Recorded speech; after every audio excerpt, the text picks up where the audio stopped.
Hey guys, this is another thematic monk video and more options, and this time is green, guys, so lots of options, lots of options here.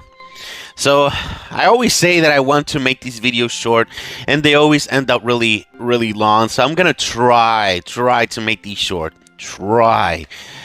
I hope I can keep my word this time. So Miranda, if you play green, you have to use Miranda. She's a cleanser. She creates stones. She buffs your entire team. She's freaking amazing. Highly recommended to get Miranda as high as you can, because she is the type of hero that you're going to use all the freaking time, all the time in the game. Just make sure to have some heroes in your team that are going to give her protection, like Z, like Isadora, and things like that, because she tends to die really easily. So just try to make sure to give her enough protection there. And for awakenings, try awakening her as soon as possible, as much as possible, because she does need to survive a lot there, because when you use her on the attack, you really need to use her for sure. Now for Felia, Felia is one of the damage dealers for green in the entire freaking game. Her big weakness is that she is one of the squishiest heroes you will ever see, even with her weapon awaken at plus freaking 3. So yeah, that's a thing that she definitely has there. And if you plan to use Felia, you have to have her at least at plus 1, and her weapon awaken at +1 as well. So a few hoops, but you still are. I'm pretty sure you're still able to get Felia awaken to +5 through events there. She's one of the main damage dealers, but as I said, she's terribly squishy. Chloe is one of the main heroes in green, especially for for all the players, for free-to-play players and things like that. She's an amazing hero. At +5, she will revolutionize your green game, because you're gonna get 30% crit chance and 60% crit damage to 2 heroes that are next to her, and that enables so many heroes and does so many things. Just make sure that when you play her, to give her Lupita's weapon. That's the best weapon for her. I haven't seen her own weapon is decent, but it's not going to give her as much boost as a +3 awakened Lupita weapon. For sure, that gives her a big boost. I tried her with shields. I tried her with other weapons, and it's the only option for her, and that's Lupita's weapon all the way, because it's going to give her a 60% crit chance, and that's going to give her the opportunity to actually eliminate shields and do all the damage and boost your team and things like that. So definitely get her at +5 as soon as possible, because you're able to do that through events as well. Now for some Samuel. Samuel is another main damage dealer for green in the game, but he is more single target, and his damage is so useful, specifically because his damage is pure damage, and that's gonna go over the buffs and gonna do straight up damage there, especially if you combine with other heroes like Elaine. Him and Elaine do a really strong 2-punch combo there, because he hits like a truck, and she's going to actually do the soul link, and the soul link is going to copy that truckish damage. So that really worked very well with him in that situation. Another hero you can definitely get a +5 through events, so do that as soon as possible if you decide to go with Samuel. And remember that these are all souls. These are not the actual heroes, so you have to have one of these heroes first before choosing one of these. So do take that into account, guys. Many of these heroes you're able to get it in the hero shop, so do save your tokens, get the hero, and then get the soul right here. So Isadora is one of the older heroes, but she is an amazing support hero. She'll do damage here. She'll give 100% defense to your entire freaking team. That's the main reason why you're gonna bring in Isadora. That 100% defense. If there's no dispellers in the enemy team, you're probably not gonna lose versus Isadora.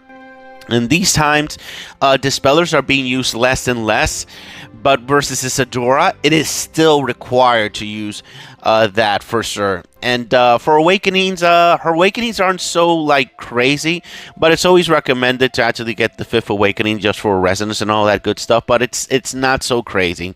Remember, this is one of the older heroes, so awakenings aren't so crazy as other newer heroes now.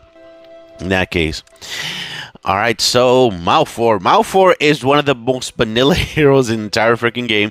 Ever since the game was released, he has been released. But the main thing about Malfort is his weapon awakening. His weapon awakening, you are able to actually taunt with him on defense, specifically the target that is the weakest. And there are some teams that are created this way to eliminate one hero at a time over and over and over. However, honestly, I've seen very few teams with Malfort on defense recently.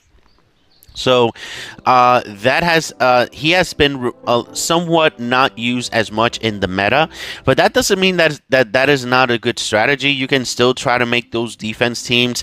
Just make sure to in those teams to set up a single target. First a dispeller, then a single target hero that actually does a bunch of damage there, or stuns, or silence. There's a lot of options when you actually play like this. Just make sure to use a dispeller first, because this is one of the few strategies that you're required to get a dispeller. Because if your team has Isadora and this guy is taunting a guy with 100% defense, that's not going to work. So yeah, that's something you have to take into account. And for Malfort, also his passive to actually do damage every single turn with shields, that is so valuable, especially for free to play players. Even if that's not doing a lot of damage at a time, it does chip away. And it will be able to eliminate enemies there. And for awakenings, awaken him as much as possible. As I said, you're able to get that through events. But his awakenings are not so crazy, but I do like that +2 and +4 protects him from purple damage up to the point that it's 40%. So that's really valuable for him, especially for him on defense there. Let's see. Cathbad is one of the monsters of the game. He's not a damage dealer, but he will shroom the entire freaking enemy team if he's left to his own devices. He's one. Even at +0, he does so much. He causes so much trouble. It's not even funny. The thing is that right now the meta has so many shields that it has become problematic for him to actually shroom people. In other words, if the enemy has a lot of shields, he won't be able to actually shroom that easily in that case, but that doesn't mean he's not amazing.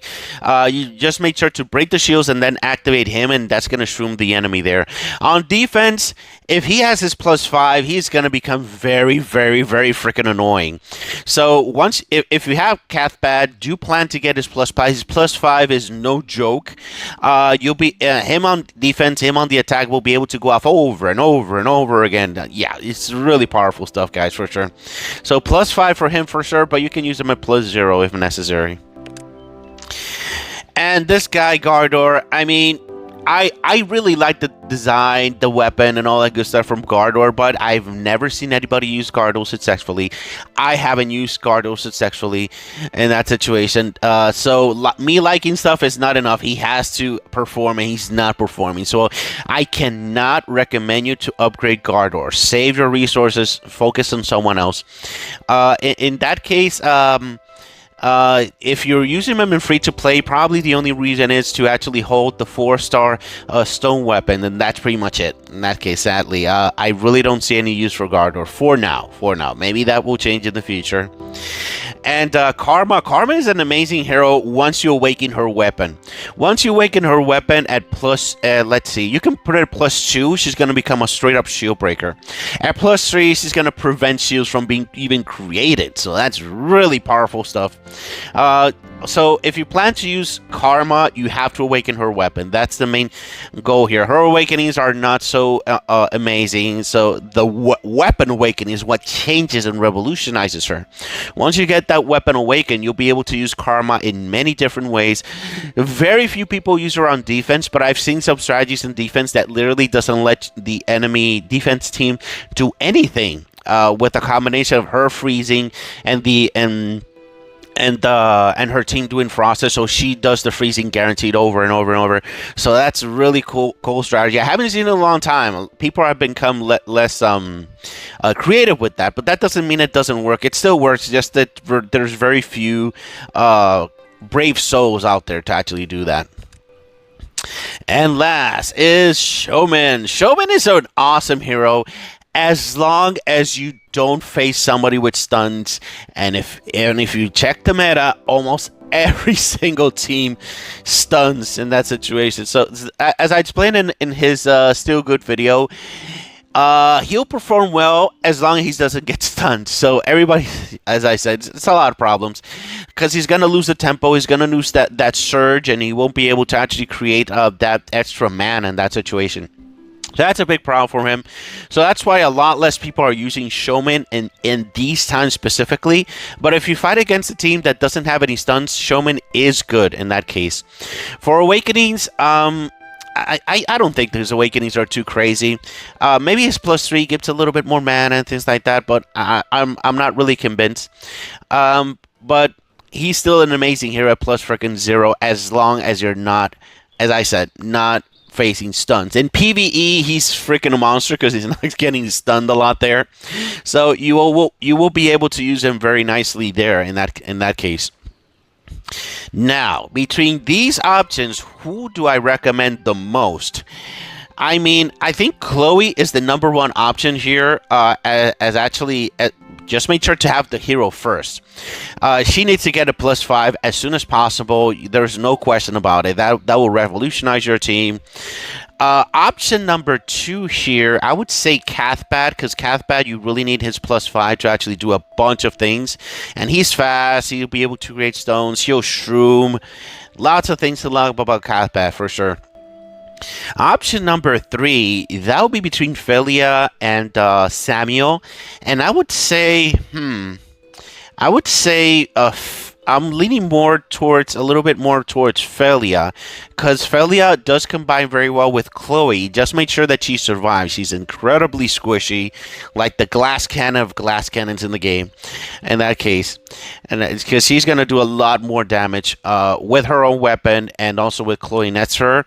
And Samuel, if you choose Samuel instead, that's fine, because Samuel is a really powerful hero in his own right.